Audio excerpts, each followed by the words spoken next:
Something a lot of you guys don't know about me is that I'm a huge fan of electronic dance music, and I've got some DJing skills under my belt, and I recently got my Numark NS7s back, but they don't work on Big Sur or Catalina, so I'm buying some crappy old 2012 MacBook Pro so I can install Snow Leopard and run Serato Itch and just keep things simple.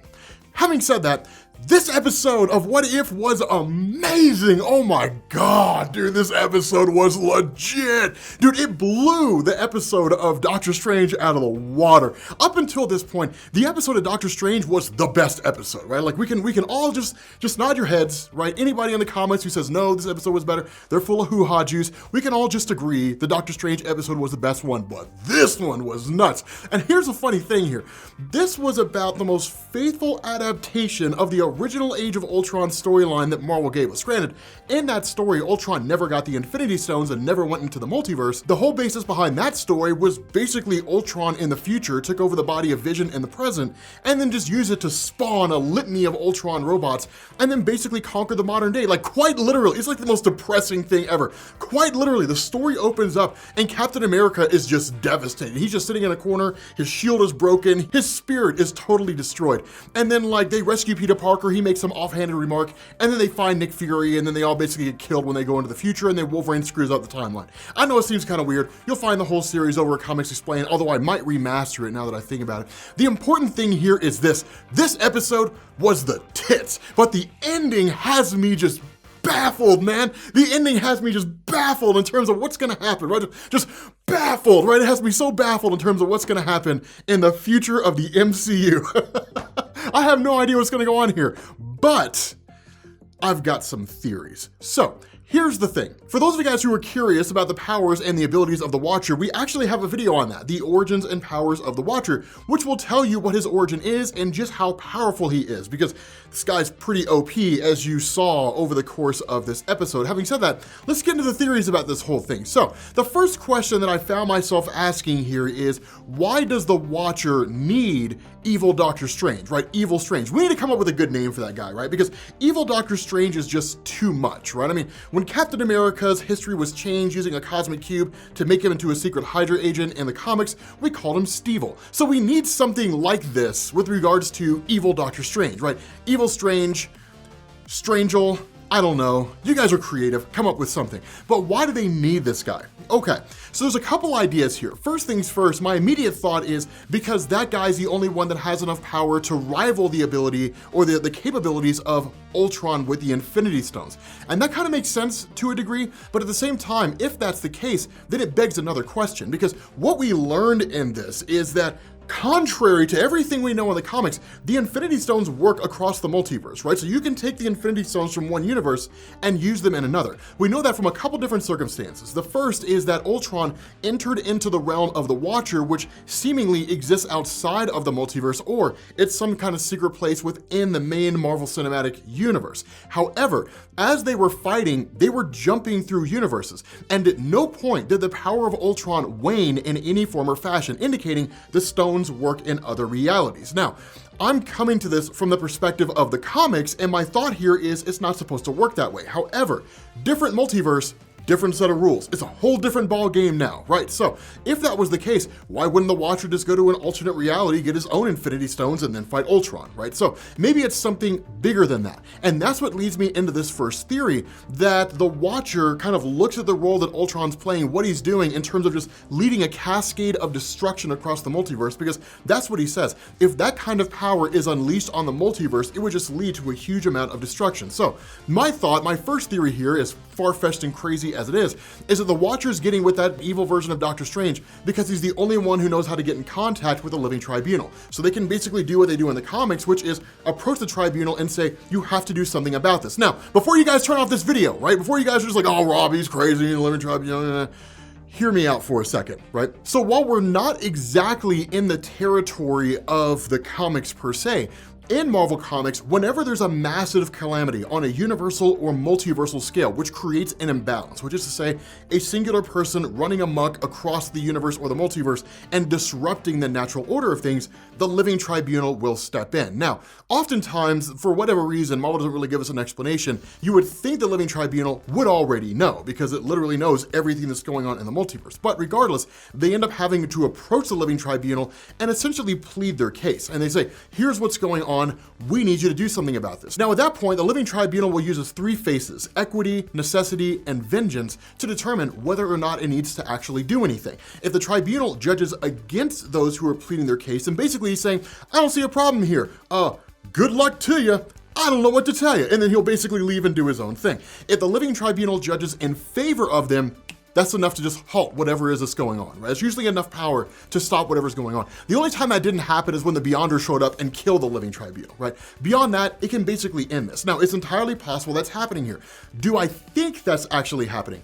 No, I think it's cool and I think it's interesting. Truth to tell, I think the references we've seen to the Living Tribunal over the course of the Marvel Cinematic Universe, the staff that was shown to us in Doctor Strange, the Stonehead that was shown to us in the Loki TV series, I think those are just designed to be Easter eggs and references, right? The idea of kind of entertaining fan interest in the idea of the Living Tribunal, but not really establishing that it actually exists. The second theory I have here is that the Watchers forming a kind of multiversal team, in the sense that this evil version of Doctor Strange is going to be the first person, and presumably he's going to grab other people. Now, what evidence do I have for this? Well, truth to tell, whatever little scenes we got in the What If series, honestly, there's not a whole lot of evidence for this. The question you have to ask here, though, is that evil Doctor Strange was powerful enough to basically be a walking, talking Infinity Gauntlet, right? Like, his actions led to the total destruction of his own universe. So while I wouldn't go as far as to say the power he displayed basically put him on par with an Infinity Gauntlet, right? Like, that evil version of Doctor Strange fighting somebody with an Infinity Gauntlet and evil Doctor Strange wins. We didn't really see that, but having the power to basically destroy an entire universe,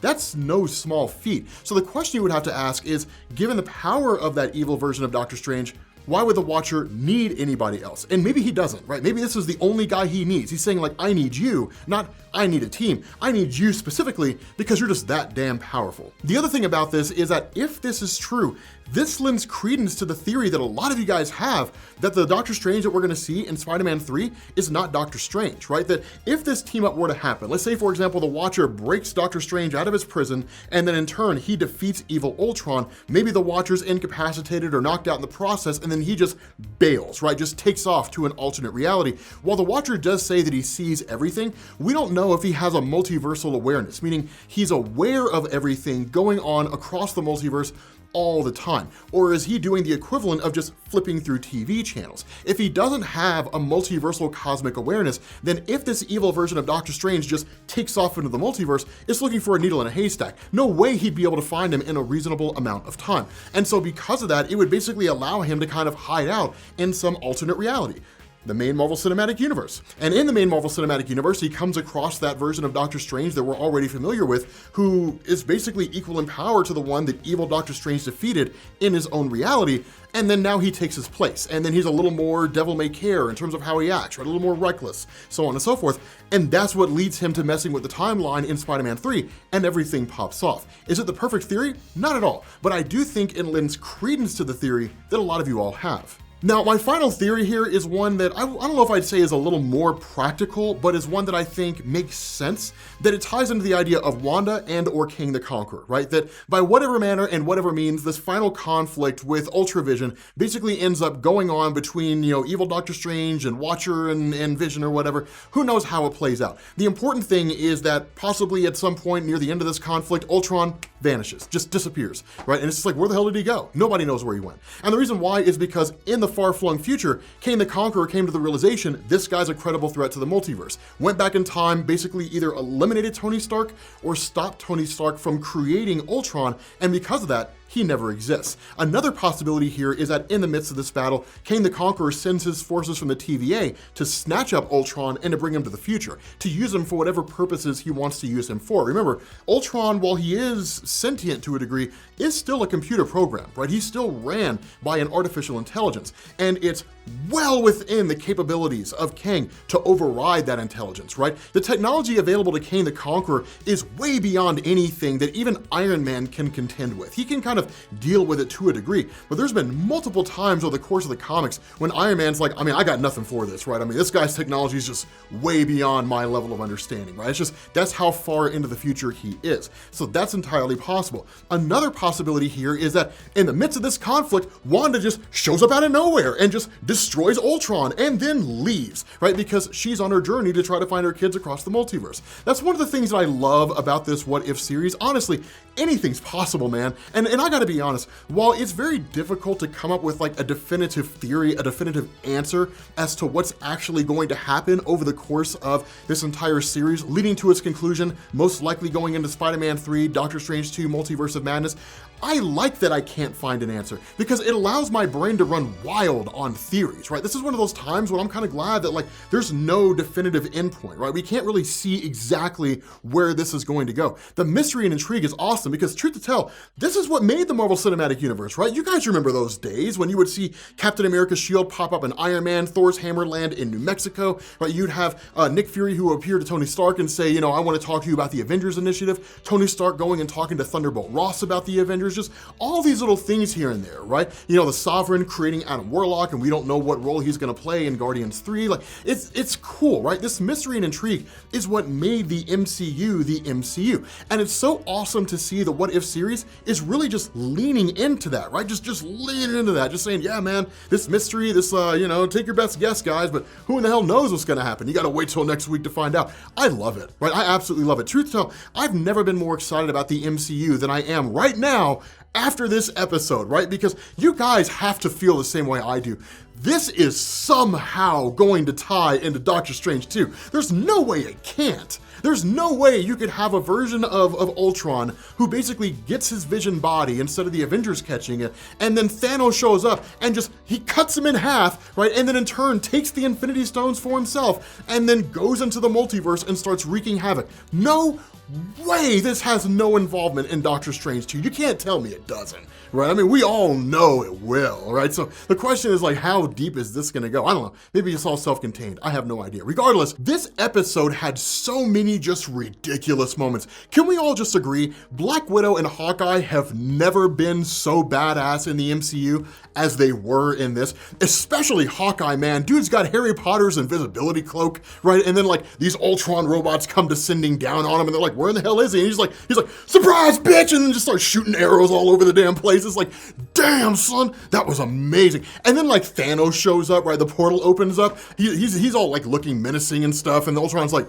nope. And then just, pow, cuts him in half, right? And that's the end of the Thanos, and he takes the Infinity Stones. This episode had great moments, right? It was phenomenal. One thing that I wish we would have been able to see a little bit more of is the death of the Avengers, right? The Avengers basically falling at the hands of Ultron. I wish we could have gotten a little more of that. Given the entire breadth of the episode, I understand why we didn't. There was a lot to cram in there. So if they had maybe another 15 minutes to work with, they definitely could have given it to us, or maybe another 5 or 6 minutes, but they're obviously trying to keep it under 30 minutes, right? If they said, hey, we're gonna give this one an extra 5 minutes, it would have been a cool 5-minute scene, right? Watching the Avengers just get destroyed by Ultron. Having said that, they can largely kind of leave it to us because we've seen the Avengers fight Ultron in the Ultron movie, and basically they were all kind of wrecked initially, so we sort of know how that kind of thing unfolds, but still, it would have been cool to see the Avengers killed. Having said that, it's a great time to be a fan, guys. It is a great time to be a comic book fan. With that being said, guys, we're gonna bring this to an end. Thank you guys for watching, and I will catch you all later. Peace.